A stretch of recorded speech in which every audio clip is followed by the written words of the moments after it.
Life is a gift. It gives us the privilege, the opportunity, and the responsibility to achieve our deepest and truest potential. But the story of most humans is the story of men and women who have shortchanged themselves. The story of men and women who have decided to live far below their real potential. The late Dr. Miles Monroe once said that the greatest tragedy in life is not death, but life. Life that fails to fulfill its true purpose and potential. So if I may ask, what is potential? Potential is who you are that you haven't yet been. Potential is how much you can do that you haven't yet done. Potential is how far you can go that you haven't yet gone. Potential is how high you can rise that you haven't yet risen. And that is potential. You know, it is really heartbreaking to see someone born with such potency, but just living a regular life, doing regular jobs and earning regular income. Such is a tragedy of destiny. In fact, it is so disheartening to see someone you thought they had so much potential just to turn out to be like the rest of the people. Welcome to Be Inspired with Pepe Minambo. I am Pepe Minambo, your host for this new exciting show. With years of experience in business consultancy, capacity building, executive coaching, books, authorship, and motivational speaking, I am thrilled to be sharing with you my insights on this show every Tuesday at 10 p.m. right here on NTV. So whether you're a business owner or a business executive at the top of your career, or an entrepreneur or a micro SME at the bottom of the pyramid, Be Inspired with Pepe Minambo is the perfect show for you. Or whether you are curious about the world around you and you're wondering how you could explore your full potential, this is the place to be. Every Tuesday, we'll be exploring new ideas, challenge our thinking, learn new concepts, discover new perspectives that can help each one of us achieve our full potential. We've got some amazing guest lineups, and I'll be so glad to be sharing with you their stories and insights every week right here on Be Inspired with Pepe Minambo.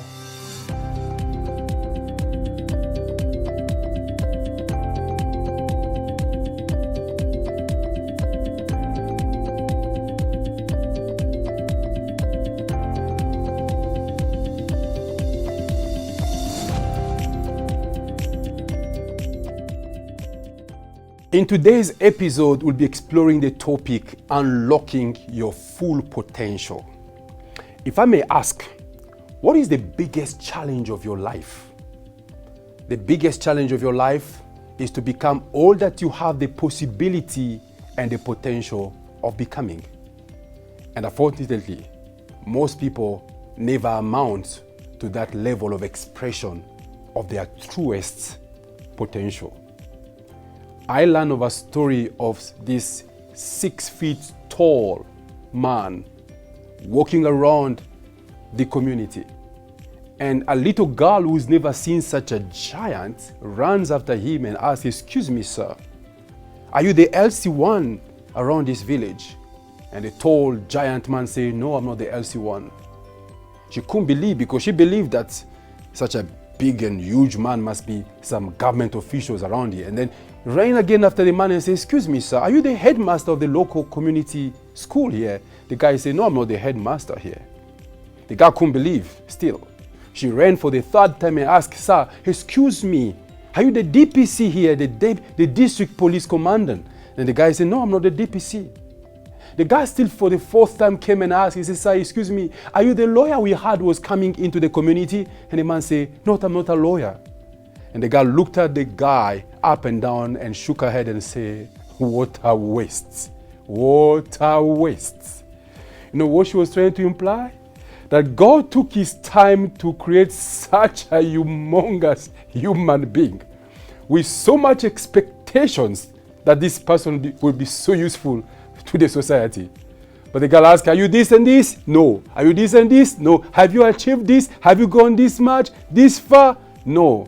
And she said, "What a waste." The story of this giant is the story of many millions of people around the world who were born and endowed with so much potential, but living wasteful lives. You see, as a professional counselor, I've spoken to many parents over the years.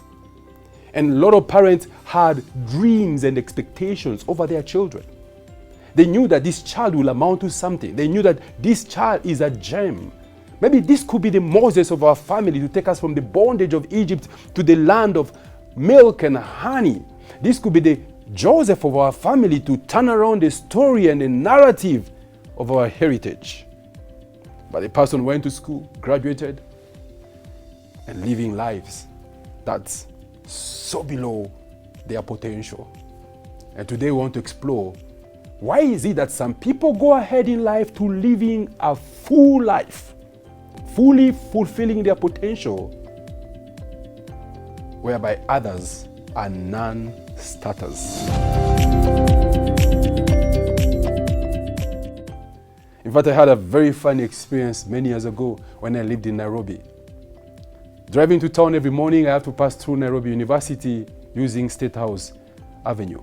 And before I joined the Uhuru Highway, University Way, near the St. Paul Cathedral Church, there's a zebra crossing, huge zebra crossing, where a student from the University of Nairobi always used going to town in the morning. I wonder what they went to do in town when lectures were going on. So I'm coming, the roundabout is there, the lights are green, they go into amber, they're going to red, I will miss the turn and I'll be late. So students are coming around the zebra crossing. I'm in my car. I say, you know what? I'm in the car. I'll just bully them. Let me enter the zebra crossing. They will stop so that I catch the light before they turn red.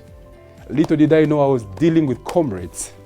They banged my car left, right, center. I passed, negotiated the roundabout, entered Uhuru Highway, stuck in traffic.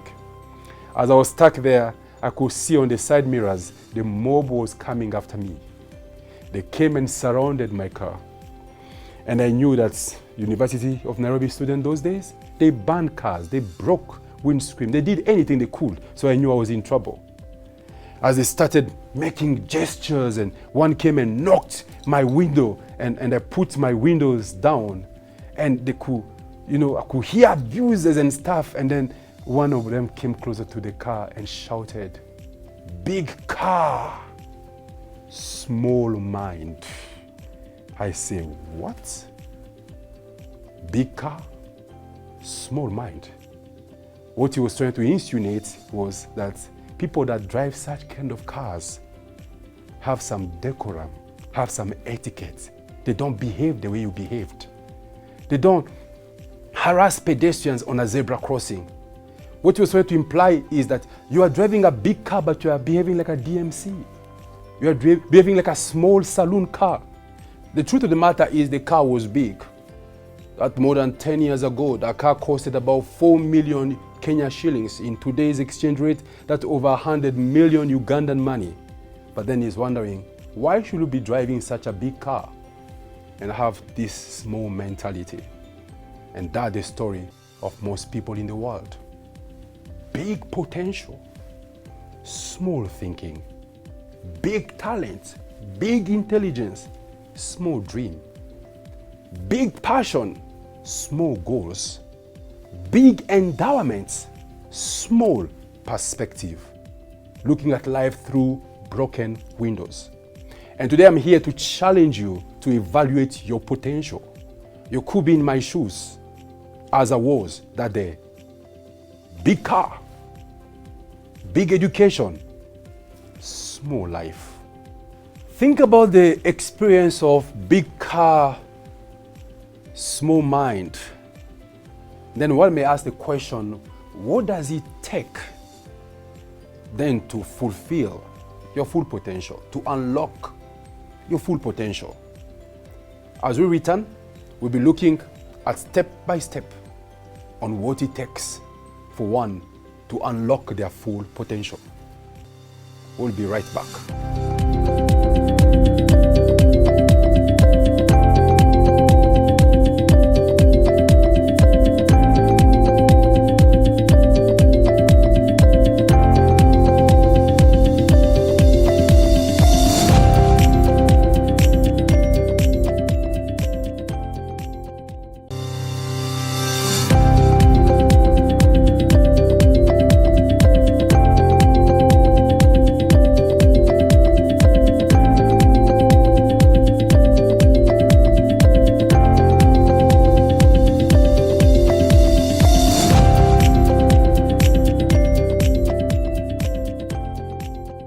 Welcome back from the break. Throughout my career, I've worked with some of the most dynamic and innovative companies and business leaders and entrepreneurs across several sectors who have been able to transform to full potential. So the question today is, what does it really take for either a business entity or a professional or an entrepreneur to unlock their full potential? Today, I'll share with you insight number one. I was privileged one time to grace an occasion. This was the 25th anniversary of a regional brand. They were celebrating 25 years of existence. Why was the occasion big? Because this particular brand started in the same city where the celebrations were being held, but from a slum, in the backyard of a slum as a kiosk. And 25 years later, that particular business was one of the most recognizable and the most leading retail stores in the region, worth trillions of Uganda shillings, with over 60 stores across 3 countries, employing over 5,000 people and touching millions of households every single day. But here is the story. At the VIP tent where we sat, the founders or the children of the founders of that particular brand had invited their former neighbors, 25 years old neighbors that they had the same kind of businesses and an enterprise in the slum together. But 25 years later, this particular family moved out of the slum to their township and beyond the township to different regions across the country and beyond the borders of the country to the entire almost East African region. The irony on that particular day is the fact that some of the neighbors of 25 years ago that had similar kiosks were still running the same kiosk. That was a sun that could not heat up, a moon that could not light up. That was a seed that could not become a tree, and a tree that could not become a forest. So, what was the difference between these two entities? This particular one that went ahead to becoming one of the leading retail stores in the region, and those who stayed in the slum as kiosk. I asked the owners, so tell me the story. The story is simple. The founding father of that particular institution, as business got so hard, they got so broke, he got a job to work in a retail store, a supermarket that belonged to some Indians. And there he learned the best practice of running a retail store, from bookkeeping to accounting to staff management to store management to supply chains to stock and to everything. That exposure was kind of a re-education to him on how to succeed in the retail space. What it took was exposure, and the rest is history. It is unfortunate that brand doesn't exist anymore.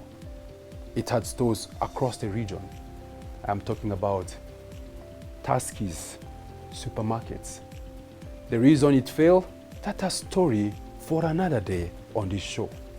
But what I'm saying is, Tusky supermarket started in a place called Bondeni in the city of Nakuru, in a slum, grew into Nakuru town, to Nairobi, to all over Kenya, to Uganda, and to other East African countries.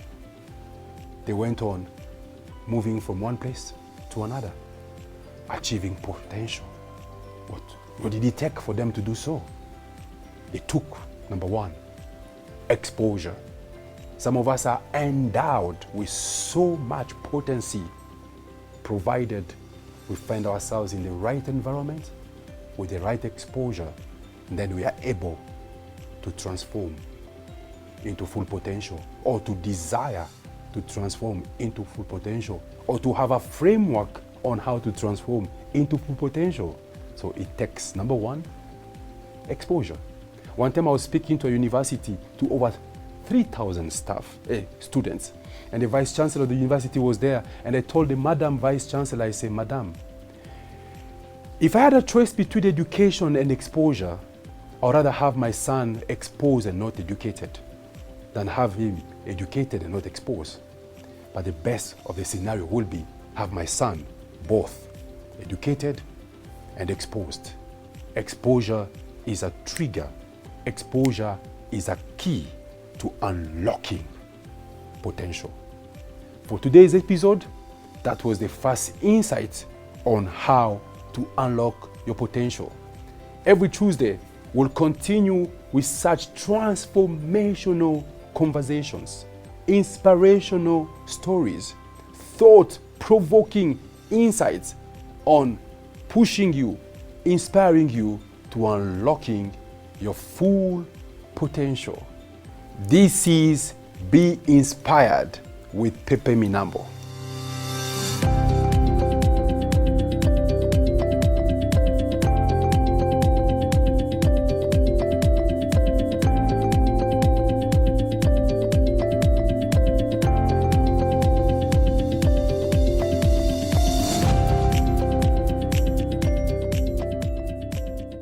Did you know that a single conversation with the right person can be more valuable than many years of studies?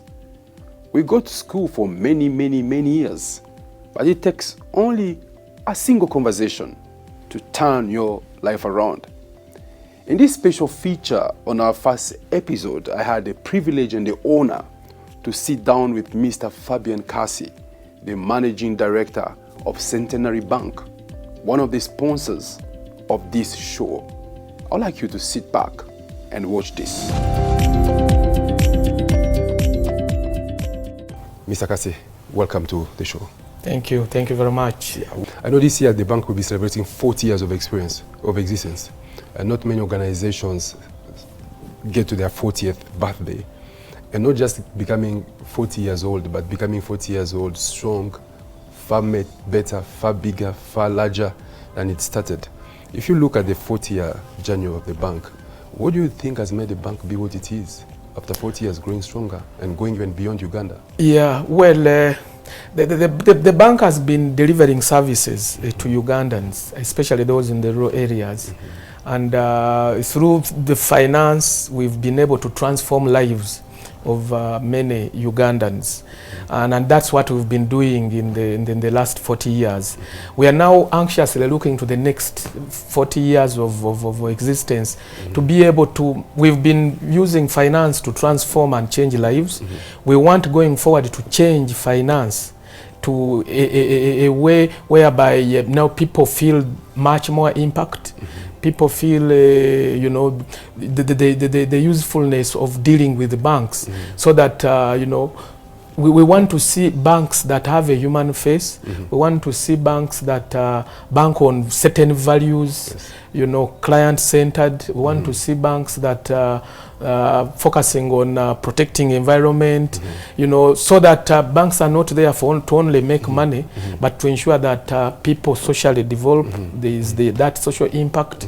The environment is well looked after, so that at the end of the day we have a good, conducive environment where the entire ecosystem operates. And that's what we see ourselves doing going forward. I would like you to tell us something about the financial inclusion and the digital advancements agenda within Centenary Bank. No, thank you. And as a bank, we've been key players in the efforts to include people in the financial, space, banking and so on, as many as possible, of course. And that's why we've been focusing on sections of the population which were probably in the past were left out. We talk about the youth. We have out of the 2.5 million customers, almost 1 million is youth. Okay. And we have designed special products for the youth which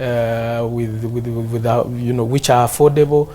We are focusing on the women. We have our program called the Superwoman, and that's when we focus on providing services to women.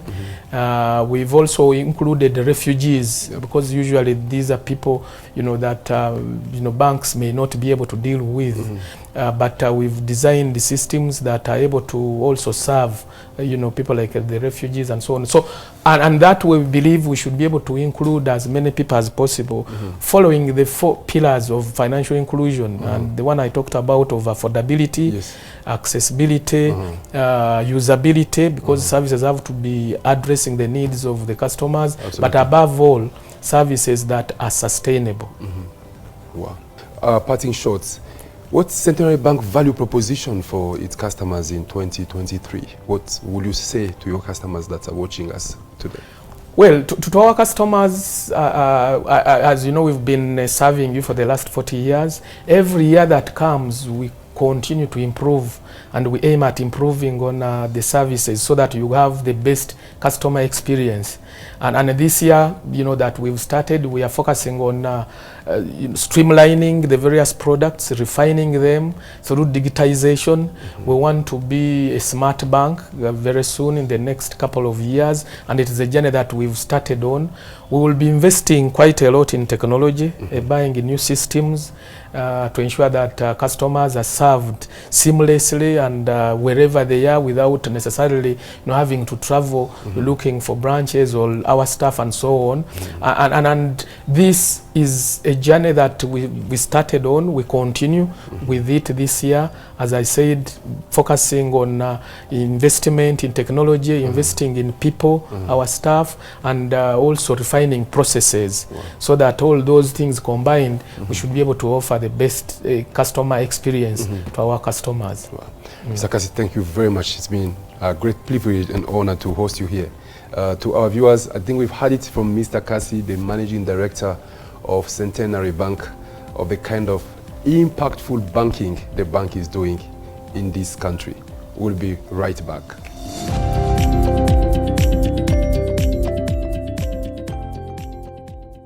In our book review segment, we'll be reviewing inspirational books, business books, educational books.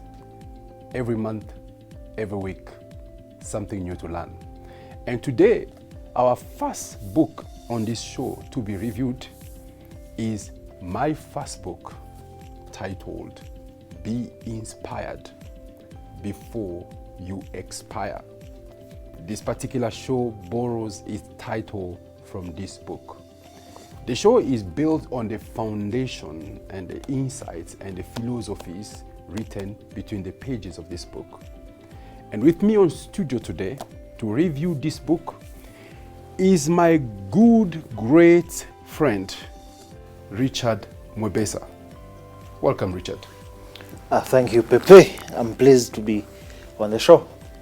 Richard is one of the people that inspires me. Richard Mwebesa is an author. Richard is a poet, an inspirational speaker, a corporate leader. Is the general manager of Britam Uganda, one of the leading insurance companies in Africa. And Richard, I'm so glad to have you here.